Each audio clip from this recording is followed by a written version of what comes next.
Bismillahirrahmanirrahim. Yang terhormat Bapak Ibu dosen Universitas Siber Muhammadiyah dan rekan-rekan mahasiswa yang saya banggakan. Assalamualaikum warahmatullahi wabarakatuh. Puji syukur kita panjatkan kepada Tuhan Yang Maha Esa karena kita diberikan kesehatan untuk hadir pada presentasi ini.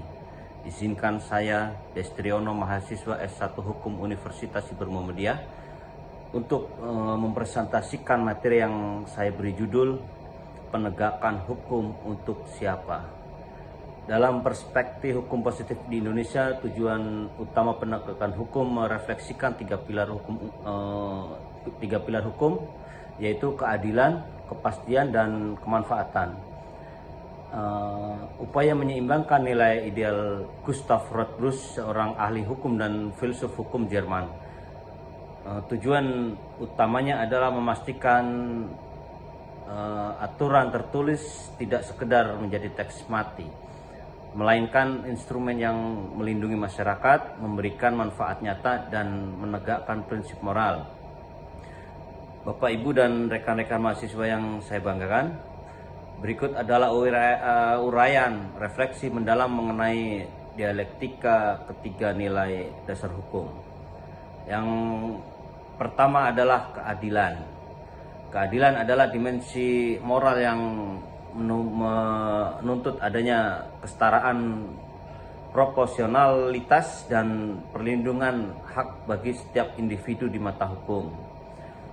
Memastikan setiap orang mendapat apa yang menjadi haknya dan mencegah terjadinya penindasan oleh pihak yang lebih kuat.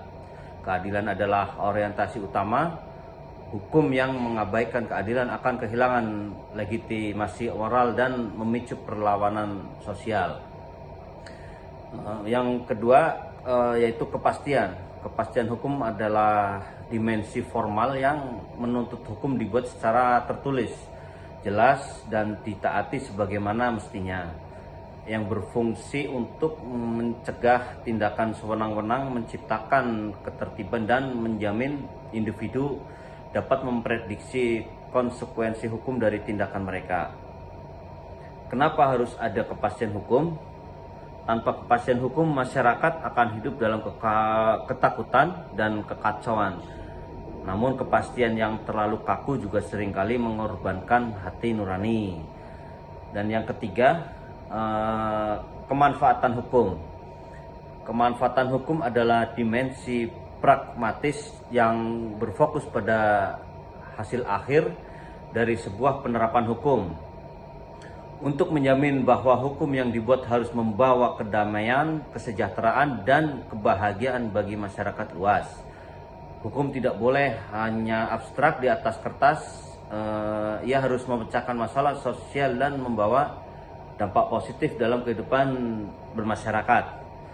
Dalam praktiknya, menegakkan tiga pilar tadi secara bersamaan adalah sebuah tantangan filosofis yang sangat besar kalau menurut saya.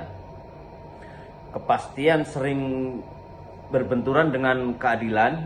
Misalnya aturan batas minimum hukum bagi pelanggar skala kecil mungkin sah secara hukum, tetapi terasa tidak adil dan membutuhkan peran aktif para penegak hukum seperti hakim dan pembuat undang-undang untuk mencari titik temu agar hukum tetap relevan dan di era zaman sekarang ini. Bapak, Ibu, dan rekan-rekan mahasiswa yang saya banggakan, yang berikutnya yaitu latar belakang masalah. Latar belakang masalah penegakan hukum pada dasarnya ditunjukkan untuk masyarakat luas, korban, dan negara. Tujuannya apa? Tujuannya adalah memastikan perlindungan hak, menciptakan keadilan, serta memelihara ketertiban sosial. Fenomena hukum yang seringkali bisa dibilang tumpul ke bawah tajam ke atas terjadi akibat kesenjangan akses keadilan, di mana masyarakat kelas bawah kesulitan mendapatkan pembelaan hukum yang layak. Sementara kelompok elit atau pemodal mampu menyewa pengacara terbaik untuk menggunakan pengaruhnya untuk meredam proses hukum yang mungkin sering terjadi saat ini. Menurut pernyataan filosofis, mengapa aturan ditegakkan dan siapakah subjek utama yang seharusnya dilindungi oleh sistem hukum? Secara filosofis, aturan ditegakkan untuk menjaga ketertiban, mencegah konflik antar kelompok, dan menciptakan keadilan. Masyarakat rentan terjerumus ke dalam kondisi anarki, di mana pihak yang kuat mendominasi, dan sistem hukum idealnya melindungi individu atau warga negara sebagai subjek utama yang hak asasinya terjamin dari kesewenang-wenangan baik oleh sesama individu maupun negara itu sendiri. Pandangan filosofis ini dapat dilihat melalui beberapa perspektif utama. Yang pertama ada teori etis. Menurut filsuf yang bernama Aristoteles, hukum bertujuan untuk mencapai keadilan, yaitu memberikan kepada setiap orang apa yang menjadi haknya. Subjek utamanya adalah martabat manusia. Yang kedua, teori utilitas. Menurut Jeremy Bentham, seorang filsuf yang berasal dari Inggris, hukum diciptakan untuk memberikan kemanfaatan dan kebahagiaan sebesar-besarnya bagi jumlah masyarakat yang terbanyak. Subjek utamanya adalah kesejahteraan kolektif. Dan yang ketiga, teori dari Gustav Rothbard. Dia adalah seorang ahli hukum dari filsuf hukum Jerman, yaitu teori gabungan, di mana hukum harus menyeimbangkan tiga pilar utama secara harmonis: keadilan dan kemanfaatan, dan kepastian hukum. Secara konsep, setiap manusia atau orang pribadi hingga badan hukum merupakan pendukung hak dan kewajiban yang diakui oleh hukum. Oleh karena itu, hukum bekerja untuk mengawal dan menyeimbangkan kepentingan setiap manusia agar tidak terjadi penindasan dalam masyarakat. Yang berikutnya ada dilema penegakan hukum. Di Indonesia seringkali berakar pada kesenjangan antara teks undang-undang yang idealis atau normatif, realitas operasional aparat di lapangan, dan rasa keadilan masyarakat. Untuk memetakan masalah ini secara lebih terstruktur, mungkin bisa sedikit saya jelaskan menurut apa yang saya ketahui. Yang pertama, aturan normatif atau dasar hukum. Aspek ini mencakup hukum tertulis yang dirancang secara ideal untuk menciptakan ketertiban. Kelemahannya sering terjadi kekakuan hukum, di mana undang-undang tertinggal merespon, di mana undang-undang itu tertinggal merespon dinamika kejahatan modern dan perubahan nilai sosial, dan regulasi yang terlalu banyak seringkali menimbulkan multitafsir antar pasal. Yang berikutnya, implementasi di lapangan atau praktik di lapangannya. Ini adalah eksekusi hukum oleh penegak hukum. Penegak hukum itu ada kepolisian, ada kejaksaan dan pengadilan, dan instansi terkait. Kapasitas dan integritas, masalah klasik seperti penyalahgunaan wewenang, praktik suap, atau lambatnya penanganan kasus. Diskresi dan keadilan, penggunaan diskresi terkadang dinilai tebang pilih, tajam ke bawah maupun tumpul ke atas. Dan yang ketiga adalah rasa keadilan, di mana masyarakat menuntut hukum tidak hanya hitam di atas putih, tetapi juga memberikan kemanfaatan dan keadilan yang substantif. Ketidakpuasan publik itu kerap muncul fenomena yang mungkin viral saat ini, yaitu no viral no justice, di mana hukum baru mendapat perhatian atau direvisi setelah memicu kegaduhan di medsos. Baik Bapak Ibu dosen dan rekan-rekan mahasiswa yang saya banggakan, Yang berikutnya, siapa saja pelaksana penegakan hukum di Indonesia. Pelaksana penegakan hukum di Indonesia secara utama terdiri dari 5 pilar, yaitu Kepolisian Negara Republik Indonesia atau Polri, Kejaksaan, Hakim, Advokat atau pengacara, dan Lapas, lembaga pemasyarakatan. Masing-masing memiliki peran yang diatur dalam tugas dan wewenang masing-masing. Yang pertama, Kepolisian Republik Indonesia berperan sebagai penyidik utama yang bertugas memelihara keamanan, menangkap pelaku tindak pidana, serta mengumpulkan alat bukti dalam proses peradilan. Sedangkan jaksa atau Kejaksaan Republik Indonesia berwenang melakukan penuntutan pengadilan dan melaksanakan putusan hakim yang telah berkekuatan hukum tetap. Kemudian hakim atau kehakiman yang memiliki fungsi sebagai pemutus perkara. Hakim memimpin persidangan, memeriksa bukti dan keterangan saksi, serta menjatuhkan vonis kepada terdakwa. Lalu ada advokat. Advokat itu berperan memberikan bantuan hukum dan membela hak-hak tersangka atau terdakwa selama proses pemeriksaan dan persidangan.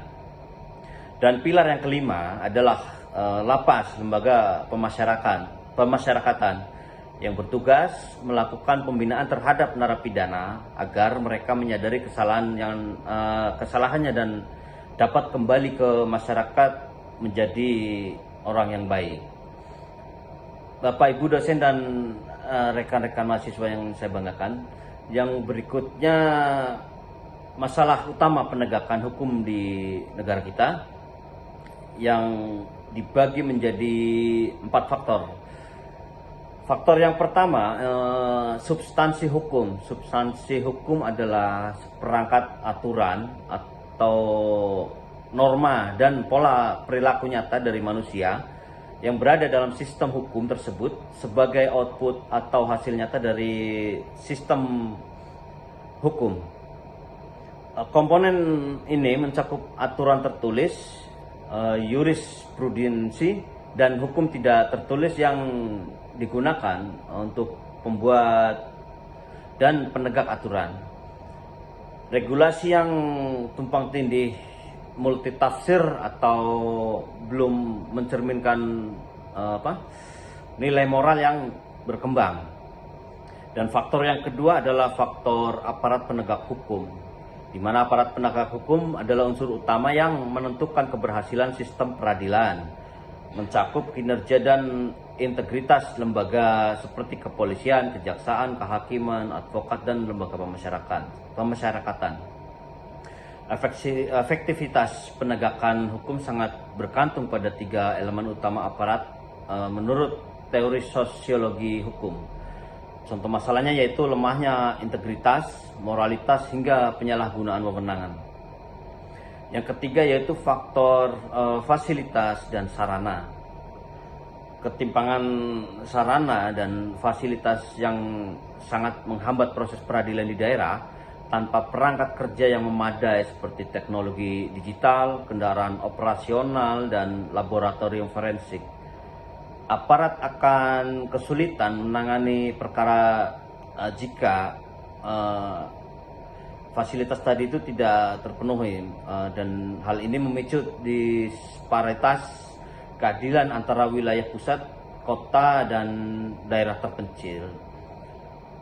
Faktor yang keempat, budaya hukum, di mana rendahnya kesadaran dan kepatuhan masyarakat terhadap hukum disebabkan faktor pendidikan, lingkungan sosial, dan efektivitas penegakan hukum. Hal ini memicu berbagai masalah seperti ketidaktertiban, konflik, dan kebiasaan melanggar aturan yang dianggap lazim di tengah masyarakat. Bisa kita ambil contoh seperti pelanggar lalu lintas, melawan arah, dan lain-lain, masih banyak contoh-contoh yang lain. Dan semoga kedepannya saya dan mahasiswa mungkin bisa terlibat langsung dalam penyuluhan dan pemberian bantuan hukum bagi masyarakat marginal. Melakukan eksaminasi putusan pengadilan atau kajian akademis yang objektif. mengedukasi masyarakat terkait hak dan kewajiban mereka agar ya bisa dibilang melek hukum.